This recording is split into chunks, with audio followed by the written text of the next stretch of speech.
जब बेहद का वैराग शुरू होता है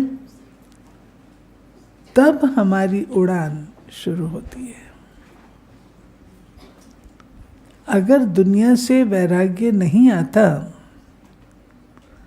तो उड़ान नहीं हो सकती है। हमने ब्रह्मा बाबा को देखा। ब्रह्मा बाबा को वैराग्य आया। वैराग्य आया तो बाबा को जो हीरे थे वो पत्थर दिखाई देने लगे। हीरे पत्थर नजर आने लगे।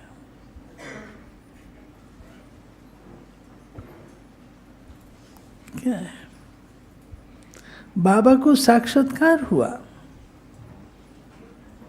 नई दुनिया का और पुरानी का भी साथ साथ हुआ। साक्षात्कार हुआ तो बाबा ने कहा ये कैसी दुनिया, वो कैसी दुनिया, वो कितनी अच्छी दुनिया, और ये कैसी मार काट, लड़ाई झगड़ा, खूने नाहक खेल, प्राकृतिक आपदाएं, ये कहाँ ले आया। तो बाबा को तुरंत आवाज आती है ये दुनिया खत्म होने वाली है और ये दुनिया आने वाली है, और इस दुनिया को बनाने के में तुम हो। तुमको ये दुनिया बनानी है। तो बाबा तो हैरान हो गया। बाबा हैरान हुआ कि मैं ये दुनिया कैसे बना सकता हूँ। इतनी सुंदर दुनिया मैं कैसे रच सकता हूँ। तो बाबा को असमंजस हुआ, कंफ्यूजन हुआ। तो शिव बाबा ने उस रथ को अडॉप्ट किया और नई दुनिया के निर्माण का कार्य किया। लेकिन पहले वैराग,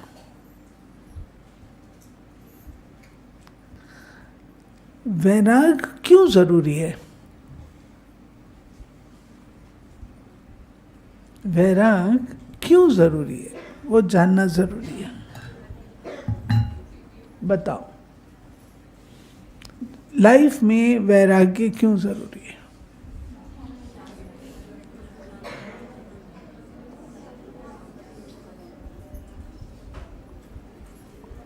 अनुभव से बताओ क्यों जरूरी है?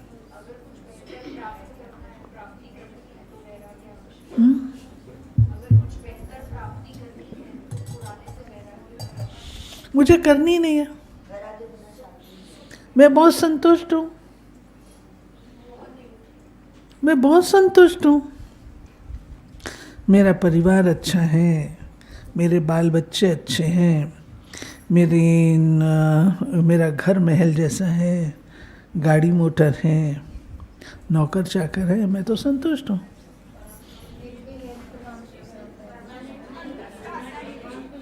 हाँ,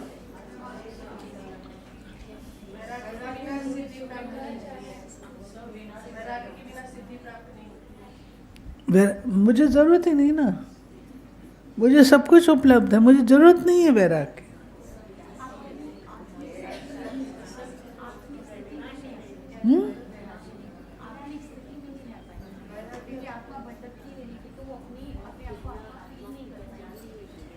और बोलो।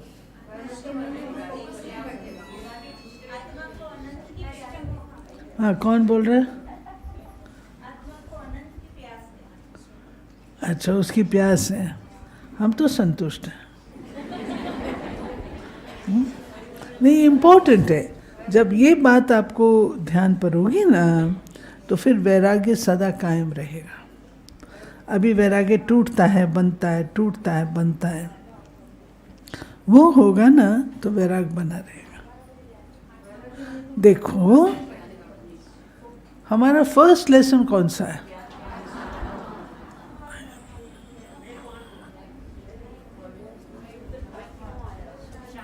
फर्स्ट लेसन,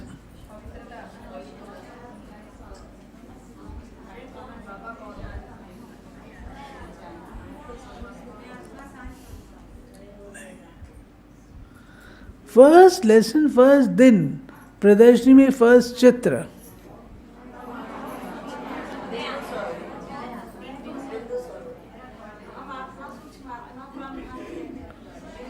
श्री लक्ष्मी नारायण का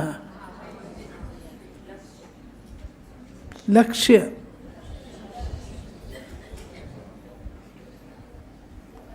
मनुष्य का जीवन लक्ष्य विहीन है। हमारा जीवन भी लक्ष्य विहीन है। हमने मोटर गाड़ी सब कुछ रखा है, सब कुछ एंजॉय कर रहे हैं, वो मैं प्रारब्ध ले रही हूं। लेकिन प्रारब्ध लेने के बाद एक सिचुएशन ऐसी आती है तो व्यक्ति कहता है कुछ करना चाहिए, कुछ और करना चाहिए। वो क्या? तो बाबा ने आकर के पहले हम बच्चों को लक्ष्य दिया। तुम्हारे जीवन का लक्ष्य क्या है? लक्ष्य है देवता बनना। जो मेरे पास है उससे कोई चीज बेहतर मिलेगी तब तो इसको छोड़ूंगी ना। जब वो चीज मेरे पास आएगी ये मेरा छूट जाएगा। तो मुझे वैराग्य के लिए पुरुषार्थ करना नहीं पड़ता,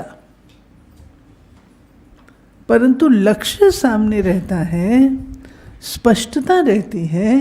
अरे मैं ये थी, से आप लोगों ने कहा देवियां, मैं ये थी, मैं ये से क्या बन गई हूं, इसमें ही संतुष्ट हूं कि परिवार अच्छा है, बाल बच्चे अच्छे हैं, उसी में संतुष्ट हूं। ये तो क्षणभंगुर है। वो जो श्री लक्ष्मी श्री नारायण का रूप है वो मेरा रूप है। जब बहनें समझाती हैं मानुष से देवता किए करत न लागी वार, मनुष्य से देवता बनना कठिन है। आप ये थे, ये दैवी दुनिया थी, आप ये थे, अब आप क्या बन गए हो? जब हमको ये समझ आती है तो एक दिन में परिवर्तन होता है। बाबा को परिवर्तन लाने में देरी नहीं लगी। बिल्कुल बाबा को देरी नहीं लगी। बाबा ने जाना, पहचाना और स्वरूप बनना। तब तो बाबा के मुखड़े से साक्षात्कार मूर्त मुखड़ा बना दिया शिव बाबा ने, और लोगों को साक्षात्कार होता था। किसको श्री कृष्ण का साक्षात्कार होता था, किसको लक्ष्मी नारायण का साक्षात्कार होता था, किसको स्वर्ग का साक्षात्कार होता था। बूढ़ा शरीर, उसके द्वारा ये साक्षात्कार होते थे। सोचने की बात। मुझे याद है हमारे अपने लौकिक पिता आज शाम को सेंटर पर गए। शाम को, मैं 1958 की बात बता रहे हूं। बहनों ने कहा, और वो कोई उसके नहीं गए थे, कुछ ये ज्ञान प्राप्ति के लिए नहीं गए थे, देखने के लिए। उनकी बुआ जाती थी, उनको ले गई। बर्थडे का दिन था, कहा चलो चले चलते हैं। 2 जने गए, कज़न, वो और उनका कज़न, दोनों गए, बुआ का बेटा और मैं गए। और उनको बहनों ने कहा ये इतनी यंग एज वाले हैं, ये ज्ञान क्या सुनेंगे। परंतु तो बहनों ने क्या किया, सारे नियम पहले दिन सुना दिए। यंग आदमी है, ये तो सुनने वाले नहीं है, सब कुछ खाने पीने वाले लोग हैं ये, उल्टा खाना। तो ये ज्ञान क्या सुनेंगे? तो दीदियों ने पहले दिन सारा सुना, ये आपको लक्ष्मी नारायण बनना है, ये हमारा लक्ष्य है। और लक्ष्मी नारायण के मंदिर में जाते हैं तो प्याज की सलाद की प्लेट नहीं बनाते हैं, पुजारी दूर रखेगा आपको, आप वहाँ पर ये सब चीज़ें नहीं ले जा सकते हैं। जब आप खुद बनने वाले हैं, जब मंदिर में नहीं ले जा सकते, आप खुद बनने वाले हैं, तो आप ये चीज़ें स्वीकार भी नहीं कर सकते। और सब बातें सुना दी, सब ज्ञान, सब नियम, पूरे नियम। लेकिन सवेरे सवेरे बाबा ने दृश्य दिखाया, बच्चे मैंने तेरा नाम शिव बाबा को भेज दिया। वो दिन और उनकी जिंदगी का आखिरी दिन, हमारे घर में सवेरे से, रात को गए, सवेरे से खाना शुद्ध हो गया, सवेरे से बिल्कुल शुद्ध, नौकर के हाथ का भी नहीं। मैंने बताया ना, सब नियम बता दिए। वो उनके लिए ब्लेसिंग थी, परिवर्तन आ गया। तो वैराग की भावना उत्पन्न तब होती है जब आपको कुछ चीज बेहतर मिलती है। तो आपको लगता है मैं ये क्या, लक्ष्मी नारायण मेरा रूप है और आज मैं क्या हूं, इतने छीछी चोले में हूं। तो ख्याल आ गया, समझ आ गई, तो वो छोड़ दिया।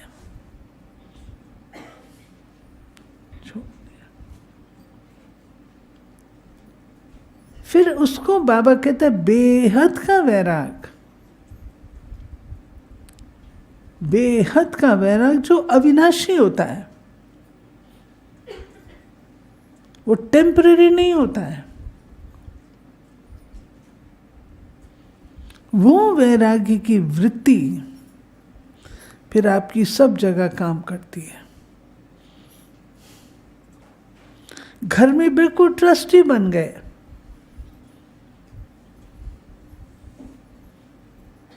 बिल्कुल ट्रस्टी, 1 रुपया भी दादी के पूछे बिना खर्च नहीं करते थे। मेरे को याद है, क्योंकि एक बार मैंने 10 रुपये मांगे थे।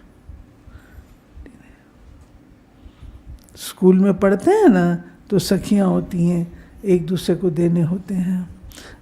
उसकी शादी थी, सखी की बहन की शादी थी, तो सब हम कन्याओं ने सोचा 10-10 रुपये इकट्ठे करके कोई सौगात लेंगे। 10 रुपये किस ज़माने में? 60 में, तो 10 रुपये की भी वैल्यू थी। तो पिताजी को मैंने आके कहा, पिताजी ने कहा अच्छा मैं अपनी टीचर को पूछूंगा, अगर टीचर अलाउ करेगी तो मैं दे दूंगा। और उनकी टीचर थी गंगे दादी। वो गंगे दादी तो बिल्कुल महावीर, एकदम श्रीमत पर चलने वाली स्ट्रिक्ट टीचर। उन्होंने मना कर दिया। पिताजी ने कहा बेटा दादी ने अलाउ नहीं किया। मेरे को बहुत गुस्सा आया कि छोटी सी आयु मैंने कभी पैसा नहीं मांगा, पहली बार मांगा। तो मेरे को बोला तुम गीता ले जाना, लक्ष्मी नारायण का चित्र दे देना। अब आप बताओ बच्चे हंसी उड़ाएंगे कि नहीं उड़ाएंगे?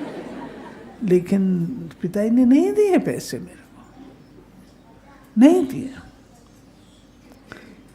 तो मैं जो बात आपको बताना चाह रही हूं वो ये है, वैराग्य परिवर्तन लाता है। वैराग्य का होना जरूरी है। ये वैराग्य परिवर्तन लाता है।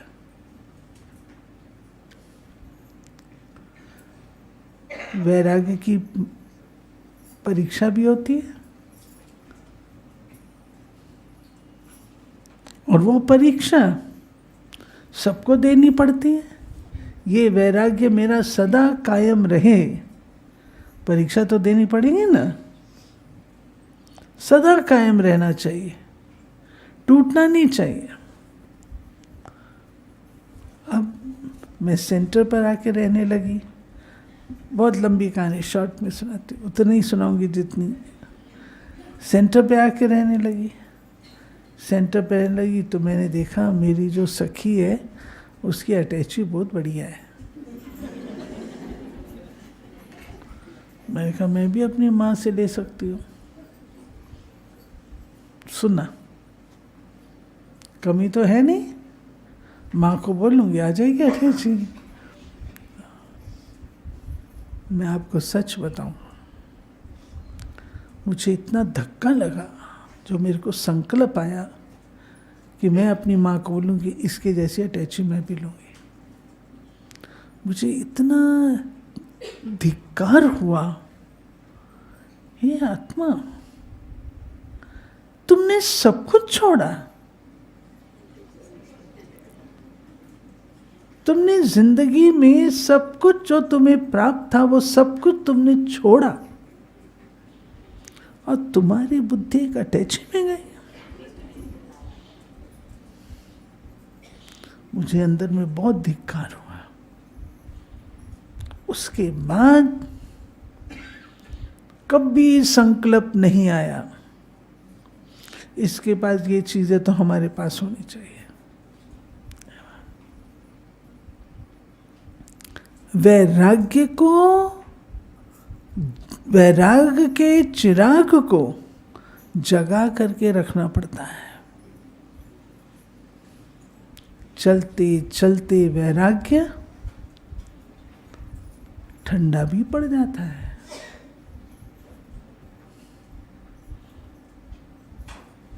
कहते एक बार एक व्यक्ति था, उसको ऊपर लेकर के गए, उसको कहा 2 जगह है, तुम बताओ पहले तुमने कहाँ जाना है। तो एक तरफ बिल्कुल सुनसान शांति लगी पड़ी थी, दूसरी तरफ डांस ड्रामा मनोरंजन बहुत कुछ चल रहा था। तो उसने सोचा ये तो सुनसान है, पता नहीं क्या जगह। उसने कहा वहाँ मुझे ले चलो। जब उसको अंदर ले गए तो अंदर बड़े बड़े कड़ाहे, उसमें मनुष्यों को डाल रहे हैं, पहाड़ से गिरा रहे हैं, कहीं पर वो चाबुक से मार रहे हैं। कि ये मुझे कहाँ ले आए? बोला तुमने ही तो कहा यहाँ ले चलो। तो कहा बाहर तो तुमने बड़े अच्छे अच्छे चित्र लगाए हैं डांस ड्रामा के, वो कहाँ हैं? बोला वो तो हमारा पब्लिसिटी डिपार्टमेंट। तो माया का पब्लिसिटी डिपार्टमेंट बहुत तेज है और भिन्न भिन्न रूप से वो वार करती है, छोड़ती नहीं है। जब तक हमारी नई दुनिया की स्थापना नहीं हो जाती, वो माया आखिरी दम तक वार करती रहती है, आखिरी दम तक।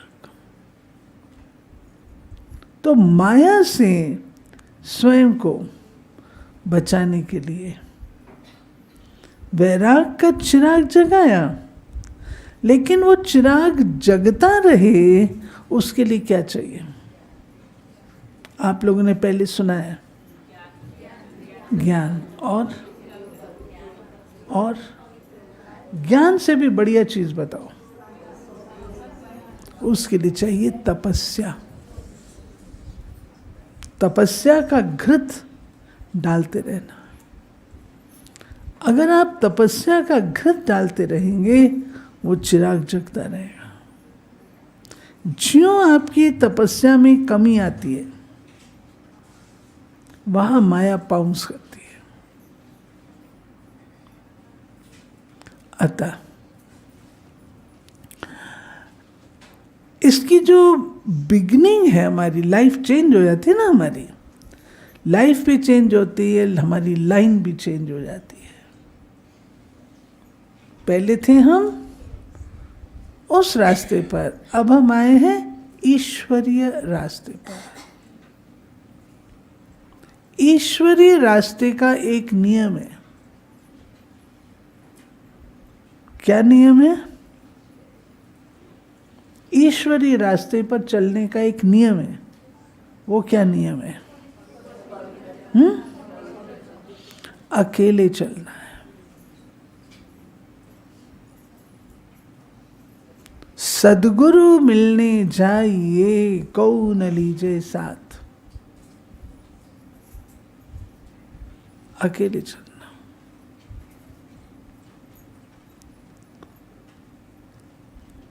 खड़े होना है, अकेले आंसर करना पड़ेगा ना, कोई दूसरा सहयोग नहीं देगा। तो बाबा ने हम बच्चों को सबसे पहले अकेला बनाया है। अकेला बना करके परिवार दिया है। पहले सीधा परिवार नहीं दे दिया। अगर सीधा दे दे तो वो परिवार हमको रौनक नहीं देगा, खुशी नहीं देगा। उसने पहले अकेला बनाया। अकेला बना करके उसने परिवार दिया। वो बात की बात है। आज अकेले पर आते हैं। अकेला माना मैं प्रोफेसर, मैं डॉक्टर, मैं इंजीनियर नहीं, परंतु मैं कौन? मैं आत्मा हूं, कर्मेंद्रिय जीत हूं, इंद्रजीत हूं। ये बाबा ने बनाया। अब इसमें दो चीज होती है। एक होती है देहभान और दूसरा होता है देही अभिमानी। देहभान में रंग रूप गंध स्वाद सब कुछ आ जाएगा, संग आएगा। देही अभिमानी में आत्मा के जो नेचुरल गुण और संस्कार हैं वो इमर्ज होते हैं। हमारी यात्रा आरंभ होती है देही अभिमानी स्थिति से। देही अभिमानी अर्थात मैं आत्मा हूं, आत्मा हूं, आत्मा हूं जाप नहीं करना है। मैं आत्मा हूं जाप करती हूं, वो सिद्ध कर रहा है कि मैं आत्मा नहीं हूं।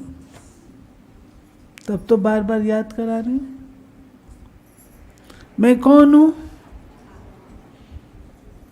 मैं कर्मेंद्रिय जीत हूं।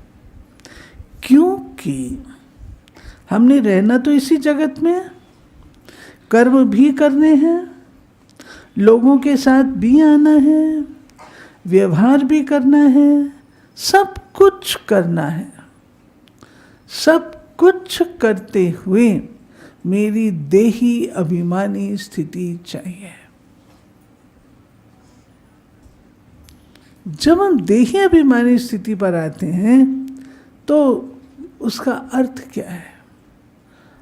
बाबा ने कहा बच्चे अशरीरी बनो। एक अभ्यास जो बाबा ने बताया, अशरीर बनो।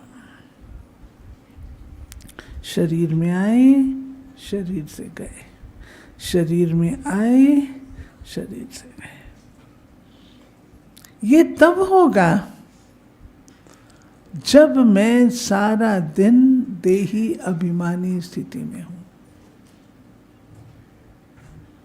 देही अभिमानी स्थिति है मेरी ज्ञान, गुण, शक्तियां, जो मेरा स्वरूप है, उस स्वरूप में रहना, ये देही अभिमानी बनना है।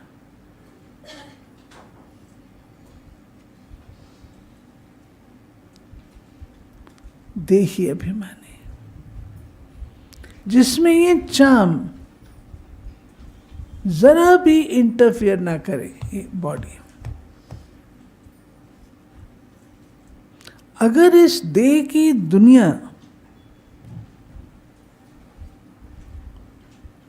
की स्मृति, वृत्ति, दृष्टि मेरे मन में बसती है, तो मैं देही अभिमानी नहीं हूं। देह भान और देह अभिमान, देही अभिमानी पवित्रता, शुद्धता, निर्मलता, शांति, प्रेम, ये सब मेरे व्यवहार से दिखाई देगा, ये सब दिखेगा।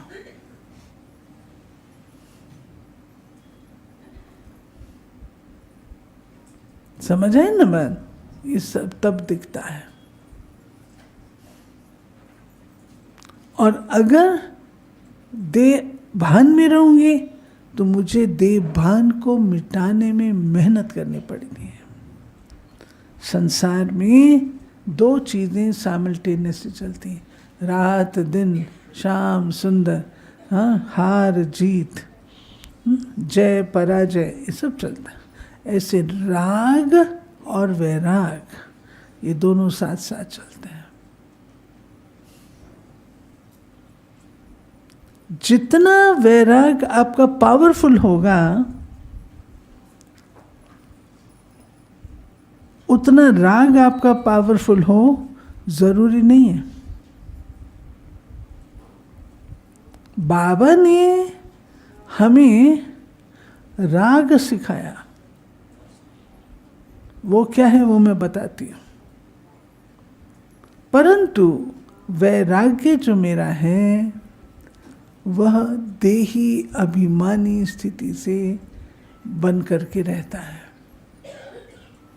अगर देह भान में आऊंगी तो मुझे ये सब चीजें, रूप रंग गंध, ये सब आकर्षित करेगा। देह भान में होंगी तो फिर एक बात और है, हम बैठ करके देही अभिमानी स्थिति का अभ्यास करें, ये नहीं होता है।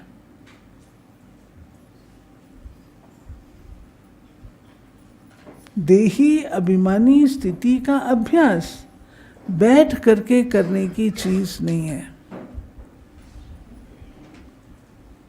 देही अभिमानी स्थिति का अभ्यास नेचुरल होना चाहिए, जबरदस्ती वाला नहीं चाहिए, नेचुरल चाहिए। नेचुरल अर्थात जो मेरा स्वरूप है वो दिखना चाहिए।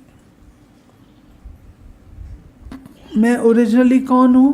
पवित्र हूं, शुद्ध हूं, निर्मल हूं, वो नेचुरल होना चाहिए, जबरदस्ती वाला नहीं, आर्टिफिशियल नहीं, टेम्पररी नहीं। आजकल तो हम लोग इन बातों की चर्चा नहीं करते हैं। क्यों? आजकल की जनरेशन बहुत ज़्यादा, जनरेशन में आप सबको इंक्लूड करती हूँ, बहुत नाजुक हो गए हो। हमारे वक्त पर दादियाँ स्ट्रेट फॉरवर्ड थी।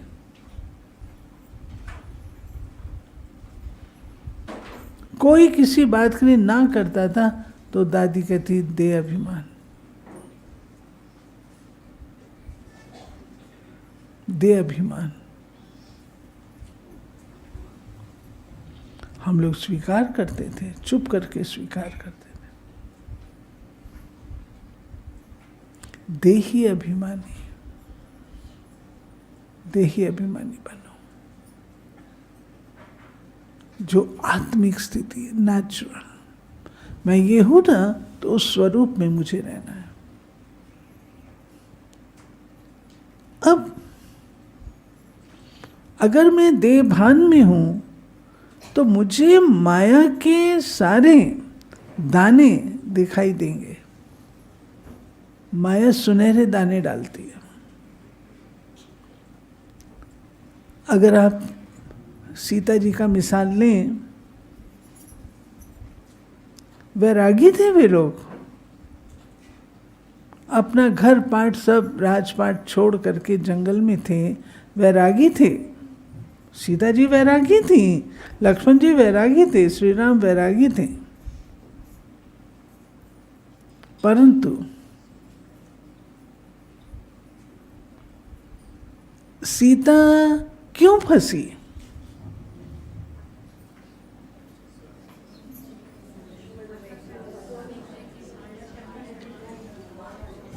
सीता फंसी क्योंकि परखने की शक्ति नहीं थी।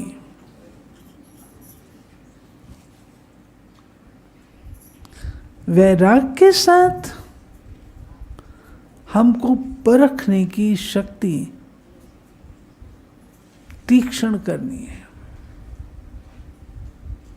क्योंकि वैराग के रास्ते में ही माया दाने डालती है। आपने पीछे देखा होगा कि छोटे बच्चे कैसे, किसी ने नोट गिरा रखे थे तो छोटे बच्चों को आकर्षण होता है ना पैसों का, उठाए, और जो वो उठाने लगती हैं, उठा करके जमा उसको ले करके डिक्की में डाल के भाग जाते हैं।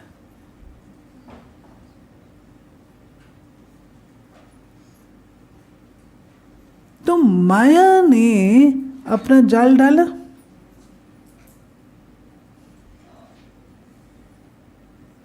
ऐसे ही हमारे आगे माया ये दाने डालती है। अगर परखने की शक्ति जो देही अभिमानी स्थिति से बढ़ती है, ये मेरा नहीं है, ये क्षेत्र मेरा, ये मेरा नहीं है, मुझे यहाँ कार्य करना है, यहाँ नहीं करना है।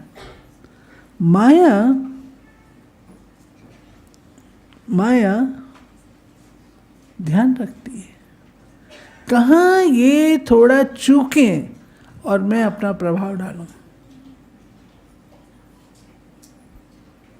तो वो दाने डालती है। सीता जी यूं फंसी, सोने का हिरण देखा, परख नहीं सकी। अरे सोने का हिरण होता है क्या कभी? उसको कहा गया कि ये सोने का हिरण नहीं, ये मायावी है। उसके अंदर जिद का संस्कार आया। श्री राम को जाना पड़ा। श्री राम ने जो उसको तीर मारा तो उसने जो आवाज निकाली वो श्री राम जैसी निकाली।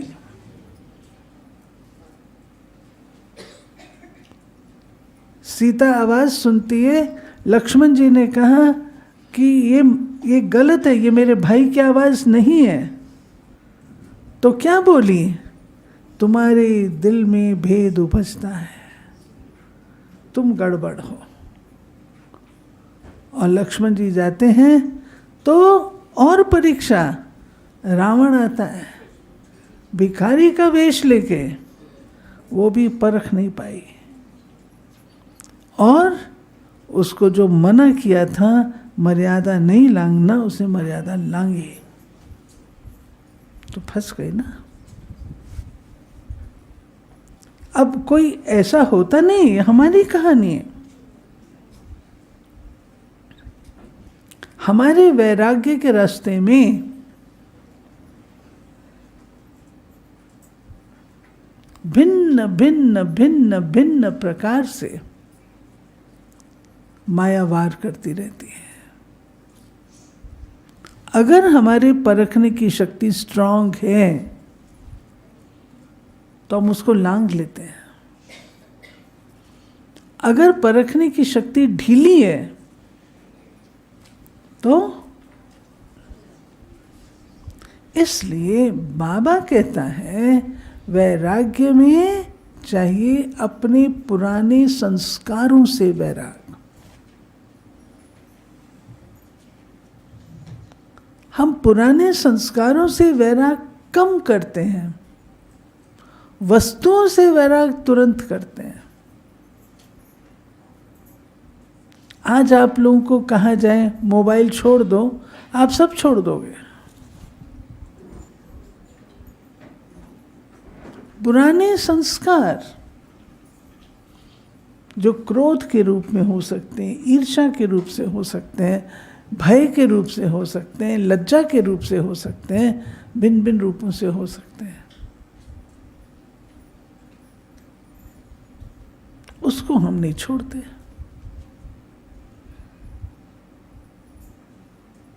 और छोड़ते नहीं है तो पछताते बाद में पछताना पड़ता है। ये क्या हुआ, ये तो मैंने सोचा नहीं था, मैं फंस गई। हम सच में पूछें, ये हमारी पढ़ाई है। सच में पुराने संस्कारों से वैराग्य आया है?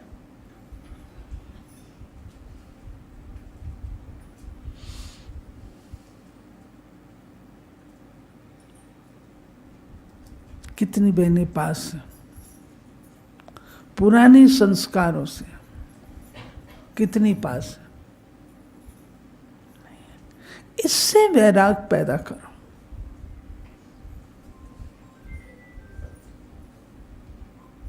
इससे वैराग पैदा करने का साधन है नए संस्कारों से राग पैदा करो। राग है लगाव। अपने नए संस्कारों से राग हो, पुराने से वैराग हो। जितना जितना नए संस्कार आप भरते जाएंगे, पुराने आपके खत्म हो जाएंगे।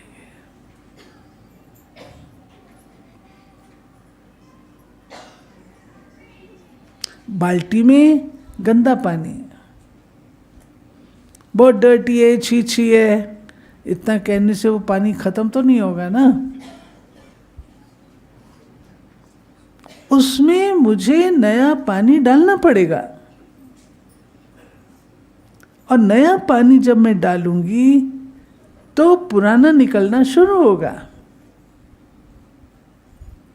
और नए से वो बाल्टी भरेगी।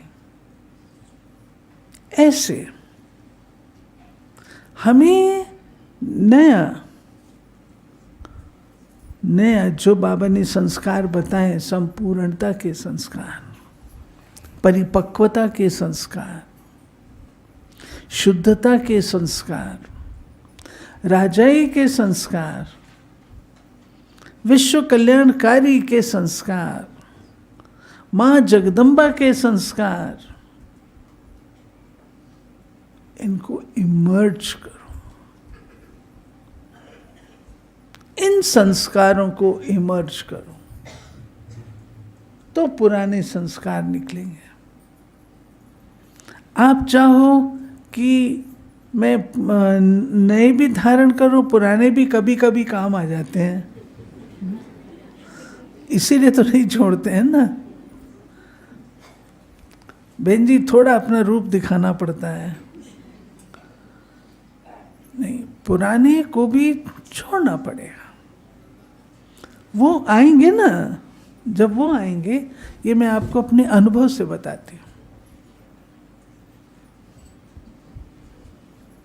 मैं स्ट्रिक्ट टीचर है और धीरे धीरे करके सब कुछ सीखा जाता है ना। हम जन्मते जाम तो नहीं होते हैं ना, धीरे धीरे सब सीखते हैं। मैं झूठ सहन नहीं कर सकती, तो अब जहाँ रहती हूँ वहाँ तो वैरायटी लोग हैं, मेरी राजधानी तो नहीं है। वैरायटी लोग रहते हैं, वैरायटी संस्कारों वाले हैं। कोई कहाँ से, कोई कहाँ से, कोई कहाँ से आके सारे इकट्ठे हुए, वन वन की काठी। गड़बड़ भी करते हैं। अब थोड़े सुधर गए, लेकिन गड़बड़ भी करते थे। तो मैं कहते अच्छा इसको आने दो मेरे पास, आएगा मैं इसको ये कहूँगी, ये कहूँगी, ये कहूँगी, फोर्स से बोलूँगी। मैंने अपने आप को समझाया, क्योंकि फोर्स से बोलना अच्छी बात तो नहीं है। फोर्स से बोलना खुद को दुखी ज़्यादा करता है। क्यों? क्योंकि हम ये नहीं हैं तो हम अच्छे सतोगुणी। ये बोलते हैं तो गलती महसूस होती है ना, तो मेरे को ग्लानि भी महसूस होती है, ये अच्छी बात नहीं है। लेकिन इनका सुधार भी थोड़ा फोर्स वाली आवाज़ से होता था, लेकिन ये राइट नहीं है। मैंने दादी प्रकाशमणि जी से पूछा, दादी प्रशासन में क्या चाहिए? दादी ने बैलेंस चाहिए, लव एंड लॉ का। मैं लॉफुल हूँ तो लव एंड लॉ का, और मैंने दादी को देखा भी लवफुल लॉफुल दोनों। लेकिन दादी ने कहा ओनली लव, ओनली लव। वो बात मेरे दिमाग में बैठी नहीं। मैंने कहा दादी ओनली लव तो ये तो सिर पे चढ़ जाएंगे। दादी ने फिर भी कहा ना ओनली लव। अब दादी बोल रही है तो उसमें ज़रूर विजडम है ना, ज़रूर कोई राज है ना जो दादी कह रही है। मैंने स्वीकार कर लिया। मैंने उसको सच में पुरुषार्थ करके अप्लाई करना शुरू किया। दादी जी का कहना है। तो जब कोई ऐसी बात होती थी तो पहले अंदर में आता ये जितनी देर में वो वहाँ से यहाँ चल के आता था, तो मैं अंदर अपने आप को समझाती थी, ज़्यादा नहीं, एक ही बाबा जैसे मदद कर देता है। आशा तुम यही बात प्यार से भी तो कह सकती हो। मुझे बात समझ में आ रही। यही बात कहूँ प्यार से कहूँ तो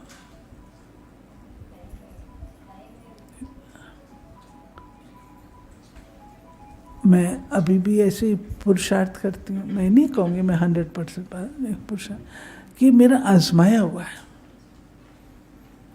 हम अच्छे संस्कारों को धारण करते हैं तो पुराने संस्कार हमारे खत्म होते हैं।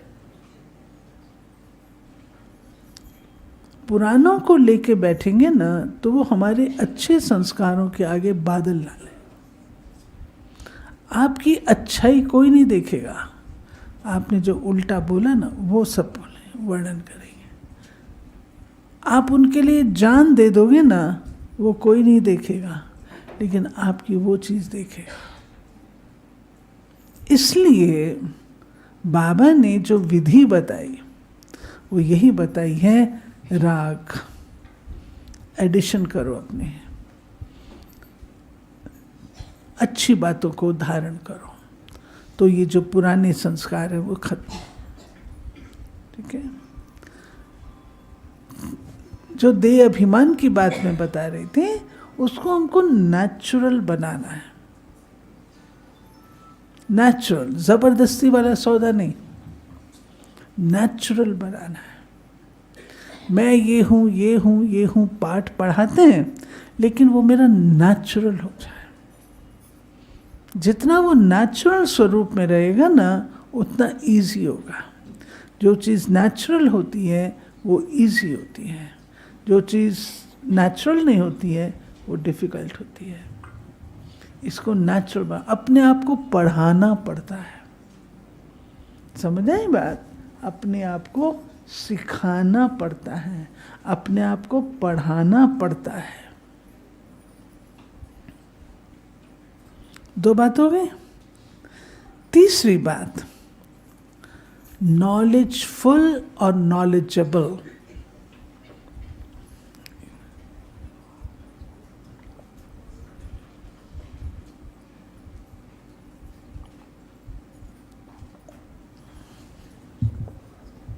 हमें नॉलेजफुल उसका क्या होगा और नॉलेजेबल का क्या होगा, फर्क। बेहद के वैराग में मुझे नॉलेजफुल, नॉलेजेबल है, नॉलेजफुल माना ज्ञानी तू आत्मा, नॉलेजेबल माना पंडित।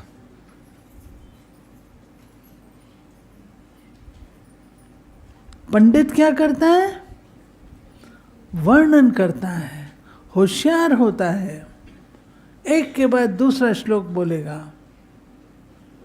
जो नॉलेजफुल होगा वो क्या करेगा, स्वरूप में रहेगा। नॉलेज इज पावर, वो स्वरूप बनाएगा। जो नॉलेजेबल है वो कहेगा चाहिए चाहिए चाहिए,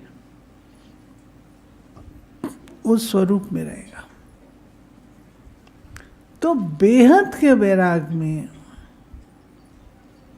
हम नॉलेजफुल बन जाते हैं, और रास्ते में चलते चलते वैराग टूटता है तो नॉलेजेबल रहते हैं। हाँ, होना तो चाहिए, मैं भी समझती हूँ, करना तो चाहिए, बाबा सिखाता है, इतना समय से सिखा रहा है। ये सब नॉलेजेबल वालों की बातें हैं। नॉलेजफुल की बातें मैं हूँ, मैं हूँ। शिव बाबा नॉलेजफुल है या नॉलेजेबल है? हम आत्माओं का गुण जो हम वर्णन करते हैं, क्या वर्णन, ज्ञानी वर्णन करते हैं या ज्ञान स्वरूप? ज्ञान स्वरूप। स्वरूप, मेरा रूप ज्ञान का हो, उसको कहेंगे ज्ञान स्वरूप। उसमें नहीं है। बेहद का जो वैराग है हमारा, वैराग्य स्थिति जो है, वो मुझे नॉलेजफुल बनाएगी। नॉलेजफुल स्वरूप में हम रहेंगे। फिर चलो, वैराग हमको लाना है साधनों से। साधन और साधना, ये 2 शब्द हैं। साधन और साधना। अब इसको अंडरस्टैंड करना है। कई बार हमारे पास साधन होते हैं, हम उसका उपयोग नहीं करते हैं। नहीं जी, मैं तो वैरागी हूँ, मैं तो ऐसी हूँ। उदाहरण के रूप से, आपके पास गाड़ी है, आपके पास कार है। एक समय तक हमारे पास कार वगैरह कुछ नहीं होती थी, तो हम पैदल भी जाते थे, रिक्शे पर भी जाते थे, सब कुछ। अब आपके पास गाड़ी है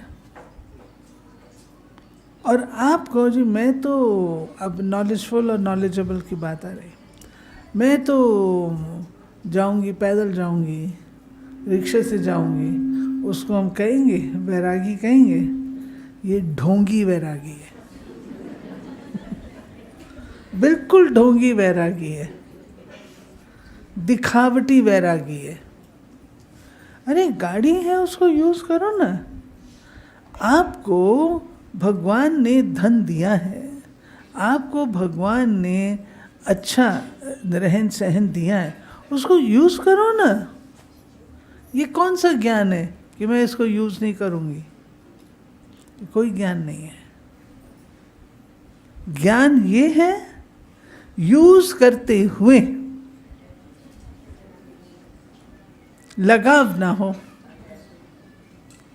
मैंपन ना हो। यूज क्यों नहीं करो, यूज करो, लेकिन लगाव नहीं चाहिए, मैंपन नहीं चाहिए। मजा तो तब है ना, किसी के पास कुछ हो ही नहीं और वो कहे जी मैं तो बड़ा वैरागी हूं, है ही नहीं कुछ, तो वैरागी काहे का है। जिसके पास सब कुछ है परंतु उसके बावजूद भी वो वैरागी है, तो वैराग तो उसको मानेंगे ना। अब इसमें वैराग का टेस्ट क्या है? साधन आपके पास है परंतु मानो साधन नहीं है, कोई कारण से वो साधन खराब हो गया या कुछ हो गया, तो मैं साधना नहीं कर सकती क्या? कर सकती हूँ ना। यानी बाबा का रहस्य है साधनों को अपनी साधना का आधार मत बनाओ। आधार जो बना लेते हैं ना वो नुकसानदायक है। एक बहन थी, खाना बहुत अच्छा बनाती थी, लेकिन उसको टमाटर खाने में डालने के लिए ज़रूर चाहिए होते थे। बनाती थी ना तो टमाटर चाहिए, टमाटर नहीं होते तो कहती थी मैंने खाना बनाना ही नहीं है, टमाटर चाहिए। इसको आप क्या कहेंगे? साधना कहेंगे? तो नहीं है ना। आधार हम जो बना लेते हैं साधनों का, वो बाबा को प्रिय नहीं है। कोई भी प्रकार का साधन मेरी साधना को भंग न करे। फिर चाहे वो मेरे संस्कार है, चाहे वो मेरे संबंध हैं, चाहे वो मेरा कुछ भी है, मेरी साधना उसमें नष्ट नहीं होनी चाहिए।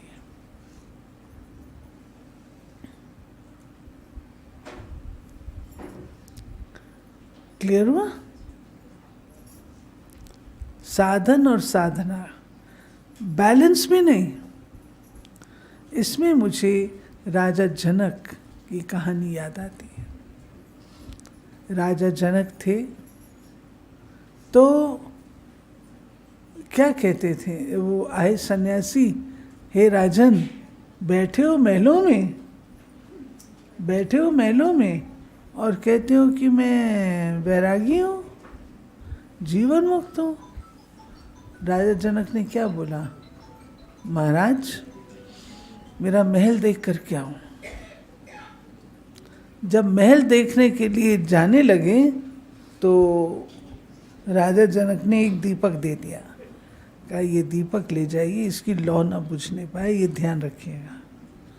सन्यासी महाराज चले, सारा भवन सारा महल देख करके लौट के आए। महाराज महल कैसा लगा? गुस्सा आया। महल क्या देखता, खाक, ये जो तुमने साथ में दीपक दे दिया था इसकी लौ ना बुझने पाए, मेरा सारा ध्यान तो उसी में था। ये कहानी हमारी है, हम राजा जनक हैं।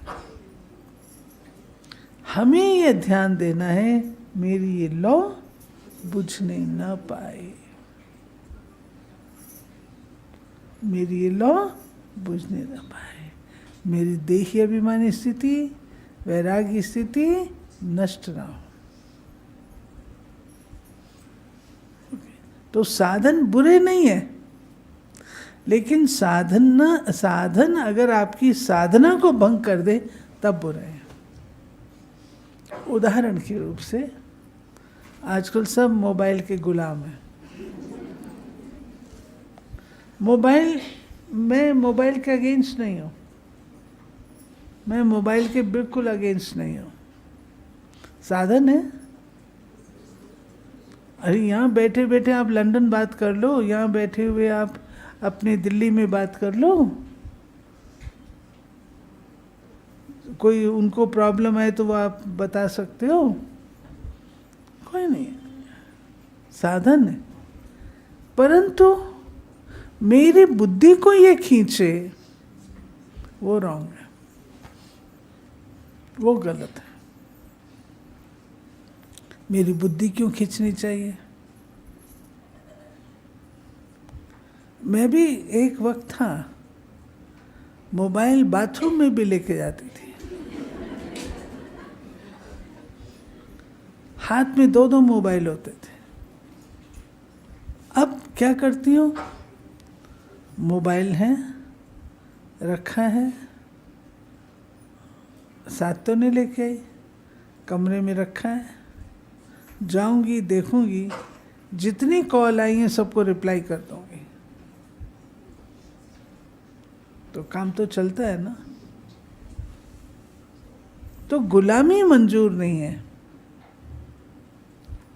मोबाइल बुरा नहीं है, लेकिन आपका मोबाइल आपकी बुद्धि को खींचता रहे, वो ठीक नहीं है, वो ठीक करना।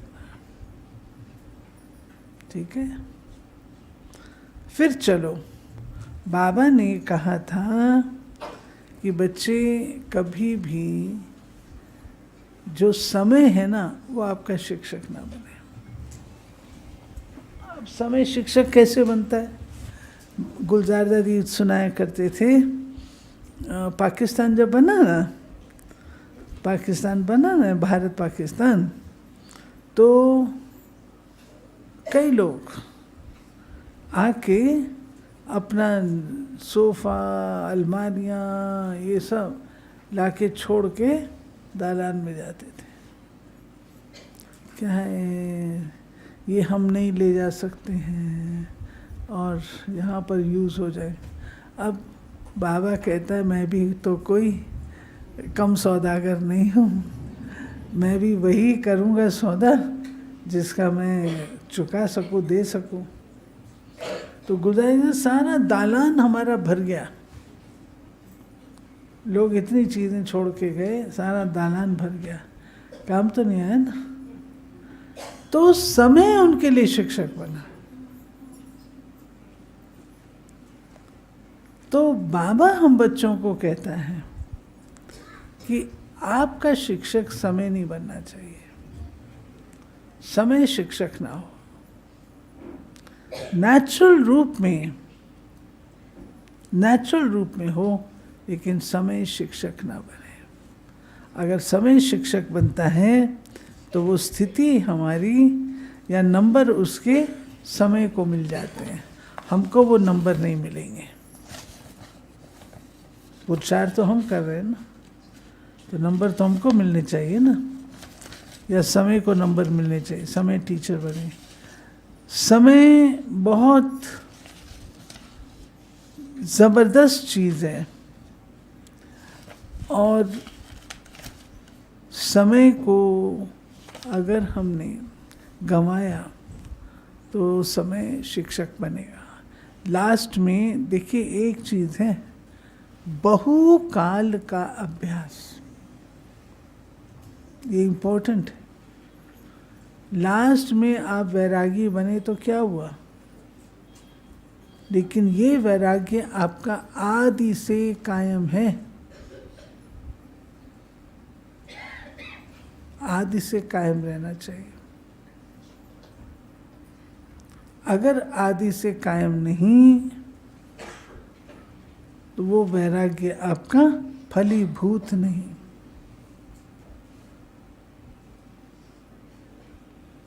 ओके, अब चलो,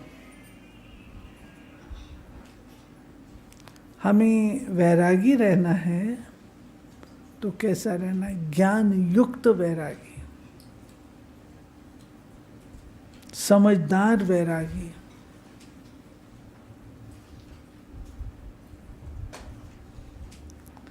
जितना हमारा वैराग मजबूत, उतना हमारा योग भी लगेगा। वैराग खत्म तो योग भी खत्म।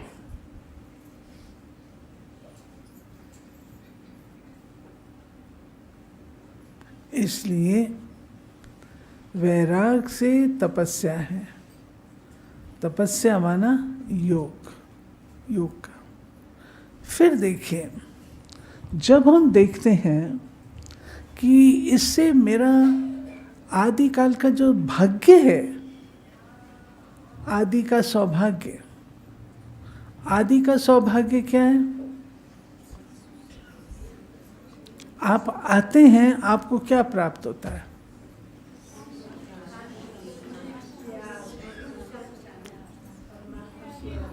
हर एक सुनाओ, क्या प्राप्त होता है?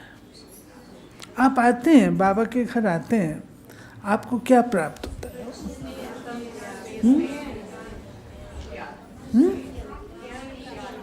प्यार और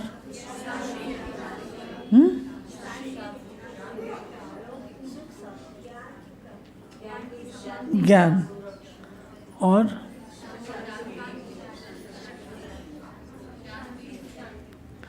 देखो, नहीं,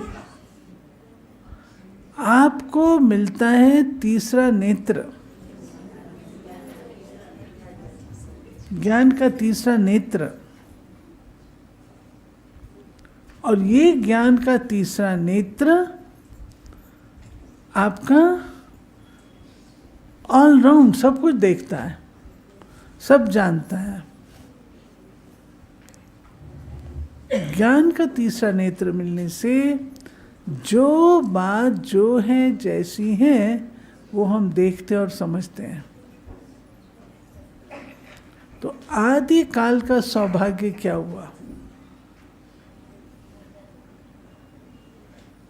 आदि काल का सौभाग्य क्या हुआ? आदि काल का सौभाग्य है, अभी बोलो, ज्ञान का तीसरा नेत्र मिला, फिर क्या हुआ? दिव्य बुद्धि आई। और आप मूल बात नहीं बता रहे हो।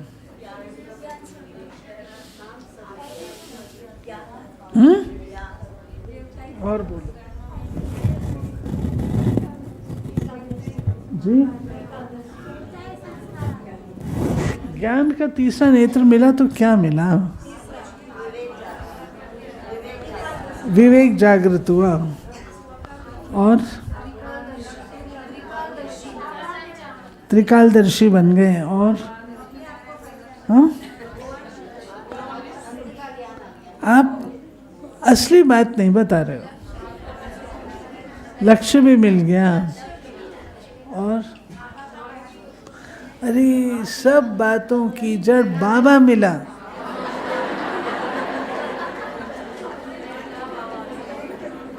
बीज को भूल रहे हो, टाल टालियों में अटेंशन है। हाँ, बाबा मिला, बाबा मिला, इससे बढ़ के सौभाग्य क्या है? इससे बड़ा सौभाग्य है बाबा ज्योति बिंदु मुझे मिला, भाग्य विधाता मिला, त्रिकालदर्शी त्रिलोकीनाथ जो महिमा आप करते हो, सर्व इच्छाएं पूर्ण करने वाला मिला, भाग्य के ताले खोलने वाला मिला, बंधन काटने वाला मिला। और क्या चाहिए? शिव बाबा सबसे बड़ा वैरागी है। कैसे? हाँ हाँ, कैसे शिव बाबा सबसे बड़ा वैरागी है? कैसे? शरीर भी नहीं है उसको, शरीर भी अपना नहीं है, शरीर भी नहीं है अपना। हमको भी कहता अशरीरी बनो, इसीलिए हमें भी कहता अशरीरी बनो। अशरीरी बनने में वैराग कायम रहता है। स्वयं को शरीरधारी समझेंगे तो थोड़ी कायम रहेगा। अशरीरी। और चलो, शिव बाबा वैरागी है,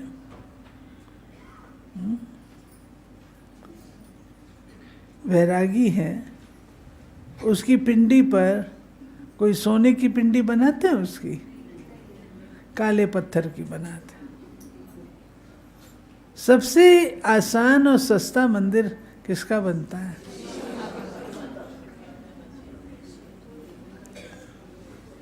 तो चलते फिरते उठते बैठते हमको एक बात चेक करनी है, मेरी बुद्धि कहीं जाती तो नहीं है, ये चेक करना है। जाती तो है, उसके परसेंटेज को घटाओ, प्रैक्टिकल।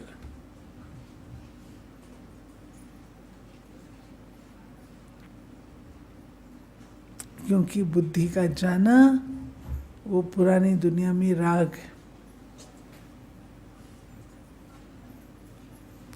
3 शब्द मैं देती हूं, जिन 3 पर हमको अपना अटेंशन रखना है। एक है उपराम, दूसरा है ट्रस्टी,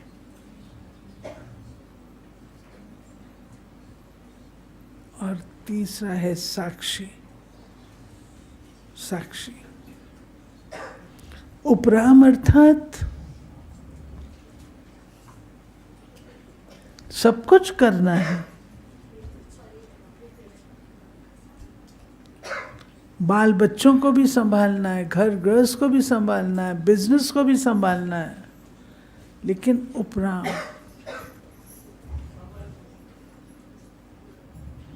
निभा रहे हैं। रस नहीं आए, रस आता है, आनंद आता है, खुशी होती है, वो नहीं होना चाहिए, क्योंकि वो पुरानी दुनिया। ठीक है, उपराम, उपराम स्थिति छोड़ेंगे थोड़ी। जो जिम्मेवारी है निभानी तो पड़ेगी, अच्छी तरह निभानी पड़ेगी, छोड़ तो सकते नहीं। तो उपराम स्थिति लगाव मुक्त, झुकाव मुक्त स्थिति है, ऊपर की स्थिति है।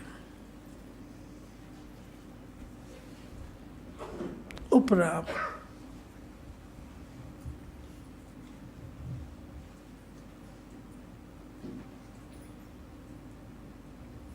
दूसरा है ट्रस्टी। घर गृहस्थ में रहते हैं, छोड़ते तो नहीं है, लेकिन मैं और मेरापन ये छोड़, मेरेपन का लगाव होता है। देखो मैं आपको बता रही हूं, आप सूक्ष्म चेक कर लो, चाहे मेरापन रहता है।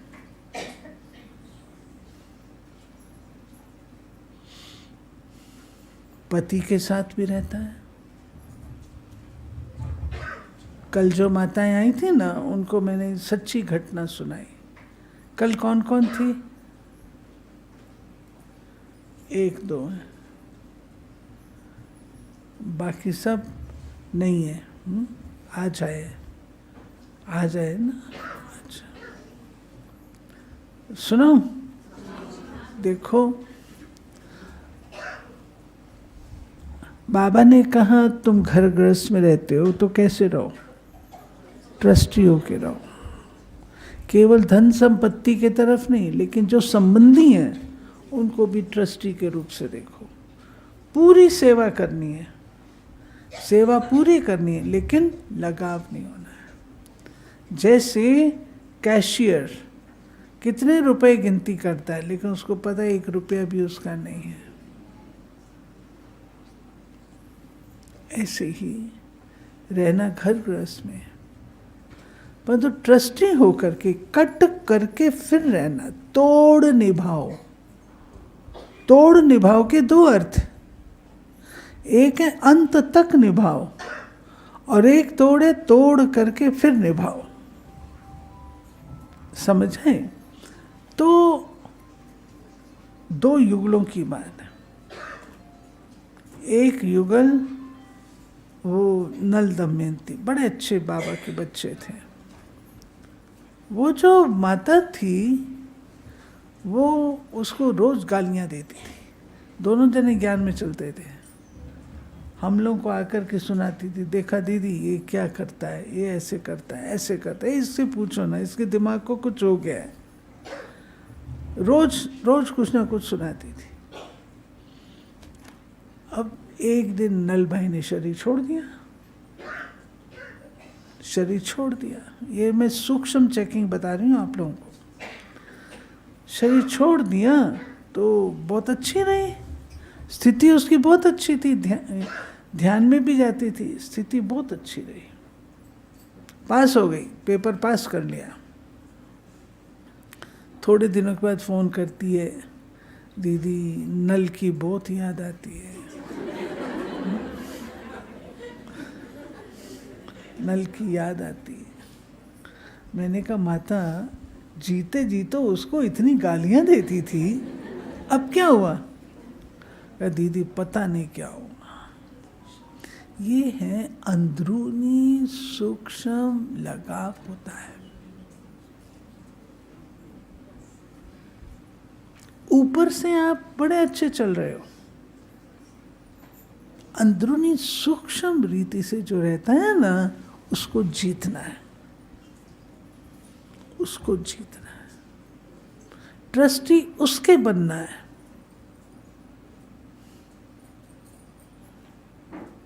फिर रोती थी, फिर उसको बताते थे, पढ़ाते थे।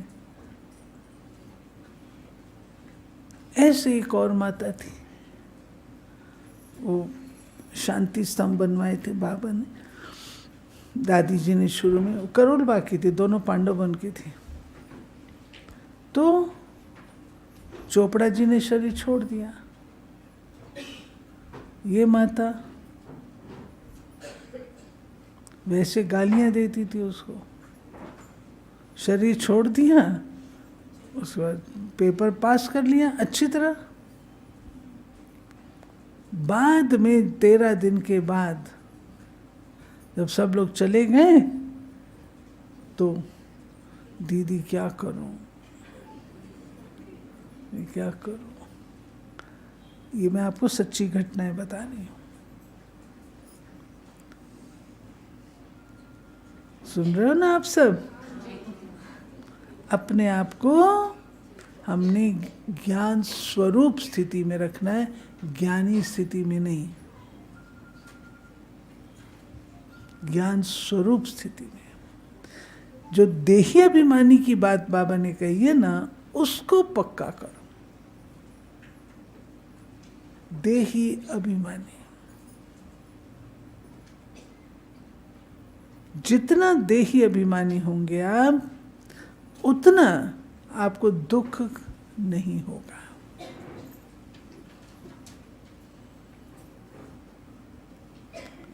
दूसरी बात,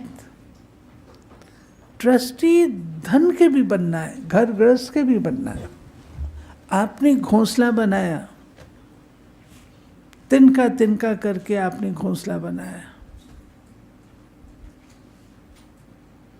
अब आपकी बहू आती है, नई नवेली, नई जनरेशन, वो अपना रूप दिखाती है। आप कहते हो अरे हमारी सास ने तो हमको ऐसे चलाया, और ये आई है, ये आपको चलाने वाली है। हाँ, क्या करेंगे? आपका बेहद का वैराग कहाँ काम आएगा? वो जो मोह होता है ना बहू में, बहू आएगी, बहू ये करे, उस मोह को ठीक करो। बेटे में मोह तो उसमें, और पोतरों में मोह। ये मेरे कर्जदार हैं, इन सबका कर्जा मैंने चुकाना है। ये आपके संबंधी नहीं है। आंखें बंद होंगी तो सबके रूप दूसरे हैं। कहानी सुनी है ना आपने, पिता ने ढोंग किया शरीर छोड़ने का, तो बच्चों ने क्या किया, सुनी है ना कहानी। ऐसा ही समझो, लागत और लगाव नहीं, प्यार रखो सबसे, वो तो हमारा आत्मा का गुण है, लेकिन ये नहीं होना चाहिए।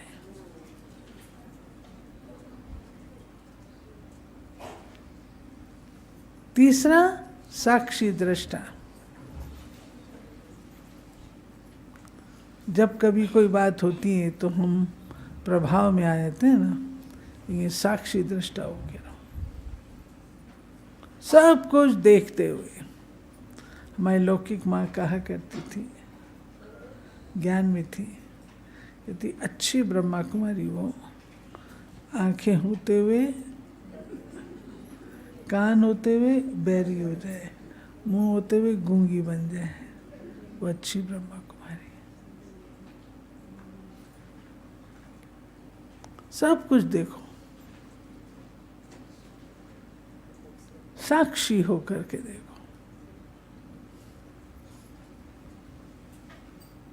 फंसो नहीं कहीं पर। चुप हो गए आप सब, क्या बात है? हाँ? क्या बात है, कुछ याद आने लगा? हाँ? जी हाँ, साक्षी बन जाओ। अब कई बार माताएं कहती हैं, अभी वो लोग कुछ भी करें हम साक्षी होके देखते रहें। नहीं, आपका कर्तव्य है उनको बताना, समझाना, आपका कर्तव्य है। उसके बाद अगर कोई नहीं करता है तो साक्षी, अपने आप को डिस्टर्ब नहीं करो। हमें बाबा मिला और क्या चाहिए, हमारा भाग्य बहुत अच्छा है। ऐसा कोई है जो कहे मेरा भाग्य अच्छा नहीं है? सबका भाग्य बहुत अच्छा है, हमारा भाग्य बहुत अच्छा है। क्या है आपके भाग्य में, देखो तो सही। परमात्मा मिला, उसका प्यार मिला, पढ़ाई मिली, परिवार मिला, और क्या चाहिए? प्यार, पालना और पढ़ाई, परिवार, ये सब कुछ मिला।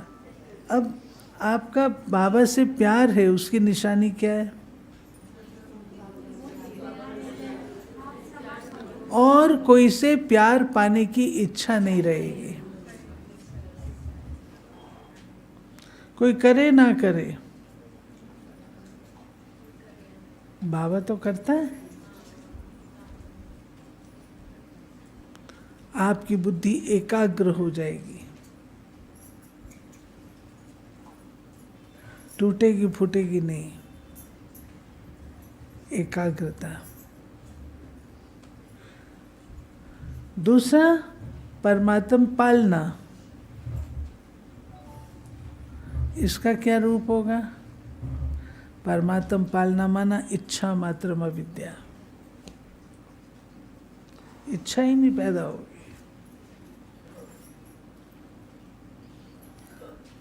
सकल पदार्थ हैं जग में,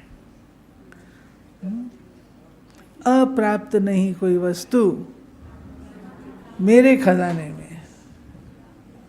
ब्राह्मणों के खजाने में सब आ जाएंगे, अपना खजाना खोलो ना।